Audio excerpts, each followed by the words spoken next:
Hello అండి, welcome to our channel Manyam vlogs. ఈరోజు వీడియోలో అయితే ఎంతో టేస్టీగా ఉండే సింపుల్గా చేసుకునే కాకరకాయ పూర్ణం అనమాట.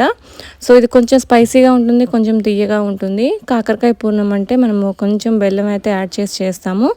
చాలా బాగుంటుందండి. ఒక్క ముక్క వేసుకున్నా సరే అన్నం అంతా కలుస్తుంది, చాలా టేస్టీగా ఉంటుంది. దీనికోసం అయితే ఈ రకమైన కాకరకాయలు తీసుకోవాలి. చిన్నవి అయితే ఇంకా బాగుంటుంది. సో కొంచెం మీడియం సైజ్ అయితే ఇలా హాఫ్కి కట్ చేసుకొని ఇలా మధ్యకి ఒక ఘాటు పెట్టేసుకొని ఇలా ఈ విధంగా ఓపెన్ చేసి అయితే పక్కన పెట్టుకోవాలి. మీకు లోపల ఉన్న వైట్ పార్ట్ వద్దు అనుకుంటే కనుక తీసేసుకోవచ్చు. నేనైతే ఉంచుతున్నాను. సో ఎందుకంటే అందులోనే విటమిన్స్ అన్నీ ఉంటాయి కాబట్టి అవి తీసేస్తే అన్ని విటమిన్స్ పోతాయి కాబట్టి అయితే ఇలానే ఉంచుతున్నాను. చూసారు కదా, ఈ విధంగా కట్ చేసుకోవాలి. సో ఇలాంటి కాకరకాయలు అయితే టేస్ట్ బాగుంటుందండి. మరి పెద్ద కాకరకాయలు కాకుండా కొంచెం మీడియం సైజు సెలెక్ట్ చేసుకొని తీసుకోండి. ఇప్పుడైతే ఒక ప్యాన్ తీసుకొని అందులోకి అయితే ఒక అరకప్పు వరకు ఆయిల్ వేసుకోవాలి. కొంచెం ఆయిల్ ఎక్కువగా పడుతుంది, ఎందుకంటే కాకరకాయలు అనేవి కొంచెం వేగాలి కాబట్టి.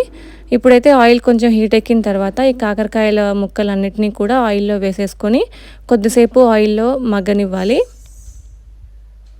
కాకరకాయలు కొంచెం మగ్గడానికి టైం పడుతుంది కాబట్టి కొంచెం మీడియం ఫ్లేమ్లో పెట్టి, హై ఫ్లేమ్లో కాకుండా మీడియం ఫ్లేమ్లో పెట్టి ఒక్కొక్కటిగా తిప్పుకుంటూ జాగ్రత్తగా వేయించుకోండి.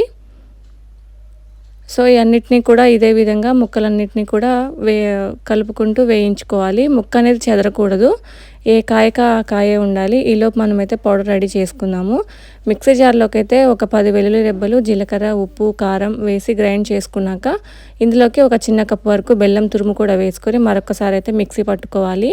సో నాకు కొంచెం స్వీట్ అంటే ఎక్కువ ఇష్టం కాబట్టి కొంచెం బెల్లం ఎక్కువగా వేసుకున్నాను కాబట్టి కొంచెం పొడి పొడిగా లేదు. అదే బెల్లం తక్కువ వేసుకుంటే పొడి పొడిగా ఉంటుంది.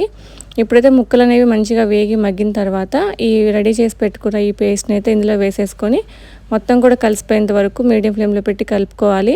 మరీ ఎక్కువ వేయించకూడదు, ఎందుకంటే బెల్లం వేసాం కాబట్టి అది పాకంలాగా మారి గట్టిగా అయిపోతుంది. కాబట్టి కొంచెం ఈ విధంగా ముక్కలకన్నిటికీ స్ప్రెడ్ చేసుకొని ఇలా పట్టుకున్నాక ఒక 2 నిమిషాల పాటు 2 నిమిషాల్లోనే వేగిపోతుంది అనమాట. ఇలా వేగితే సరిపోతుందండి. చాలా బాగుంటుంది కాకరకాయ పూర్ణం. తప్పకుండా ట్రై చేయండి. వేడివేడి అన్నంలో సూపర్ కాంబినేషన్ ఇది. Thank you.